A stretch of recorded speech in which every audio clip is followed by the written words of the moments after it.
So I took a whole bunch of notes to make this video and realized that we ain't got 30 minutes like that. So I want to split this into parts, but I want to know that you want a part 2. So if at any point you want a part 2 of this video, I'm going to need you to let me know in the comments. So I've decided to keep it to 2 particular brackets, so to speak. And in part 1, we're talking self-awareness and your brand.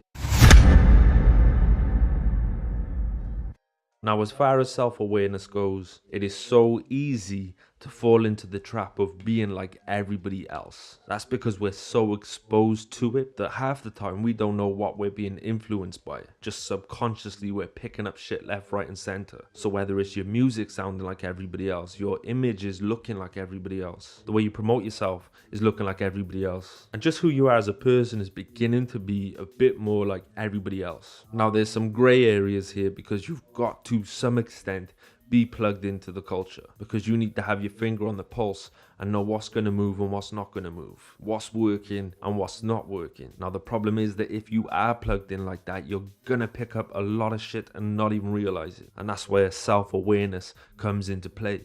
And everything that you put out, you need to run it past a few questions. So the first question is, am I just following suit? Now, is this an idea that I'm putting out that I'm passionate about, that I've created, come up with a concept with? Or am I just kind of following the path that everybody else is walking down? Am I just doing what I feel like I'm led to do? And I can't really come to a conclusion on whether I chose to do this or I'm just kind of doing it. You also got to consider, is this my idea or did I pick this up along the way? And as well as self-awareness here, you need to just be conscious as you're surfing through the web. I feel about 45, so it's surfing through the web.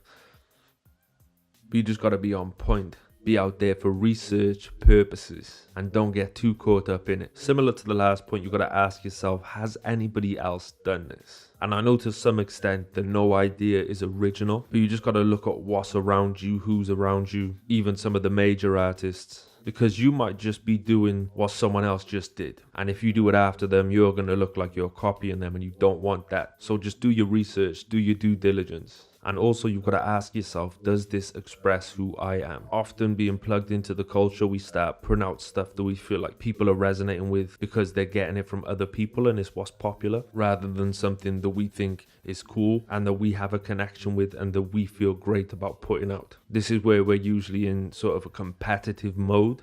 And even if we're not competitive with what's out there, we just kind of do what's working. But we've also got to remember the artists that we appreciate, 9 times out of 10, they're going to be completely unique. And that's one of the biggest reasons why they got to a certain position. Don't get it twisted, it took a lot of hard work, but a lot of the time it's also because of how unique they are. And you're kind of shitting on the reason that you like them in the first place if you go out there and copy them, or copy anybody for that matter. Yeah, you might guess somewhere being a carbon copy, but you're on a limited timeline, and the perfect example would be Designer, the way he just catted off Future's whole style. Yeah, he got some numbers, he probably made some money, but where's he at now? It's going to be very hard for him to come back and have the clout that he had for 5 minutes. So just respect authenticity, respect originality, and run these questions past yourself while you're in the creative stage. Okay, we're also going to be talking about your brand.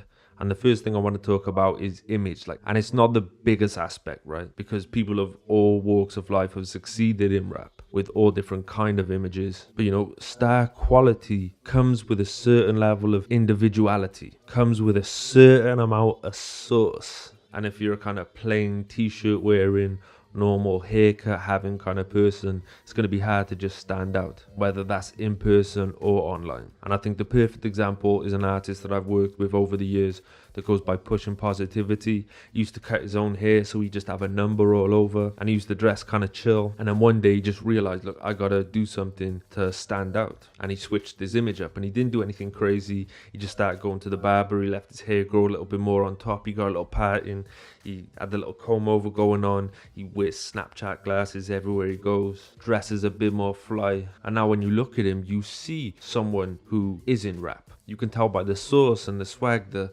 he's someone that's doing something, or someone that's cool, or someone who has personality. And it's kind of shallow, right? That you've got to look a certain way to get on. And not even that you've got to look a certain way to get on.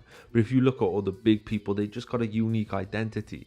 And you've got to work on that. You also got to consider what you post. Like, are you just doing And again, it's running through those questions we were talking about in the beginning. Are you just posting what everybody's posting? Are you behind the conversation? Are you speaking or being spoken to in the grand conversation of the culture? So are you leading the conversation somewhere? Interesting people, giving people new angles and new thoughts on topics, whether that's in the music itself or just what you post on social media. Are you behind in the conversation? Like, we've moved on to the next thing. Are you still talking about MGK and Eminem? A thought to consider is that how can you have followers if you're not a leader? Leaders have followers. Followers don't have followers. So you've got to lead the conversation. You've got to interest people, make people laugh, make people cry, make people hate you, make people love you, whatever it is. You've got to stand out and you've got to have a stance, not just talking about the same shit everybody else is talking about. And if you are wading in on those cultural conversations, bring something unique to the table. It even boils down to things like how you post,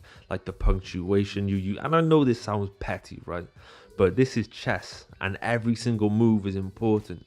And if you look at most of the people who are getting somewhere, the way they post is on purpose and they have a certain style to it. Anyway, that's some things to consider. Like I said, I want to get into a part 2, so let me know in the comment section if you'd like to see that. The most important part of this video is just asking yourself them questions. I love to be able to say do this and do that, but when it comes to this, if you tell people do this and do that, then everybody who watches this video is going to be coming out with the same shit and it just invalidates it all. So you got to come up with something unique, which you are going to do if you're constantly asking yourself those questions. Make sure to subscribe if you're new around here.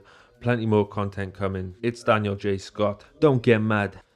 Get motivated.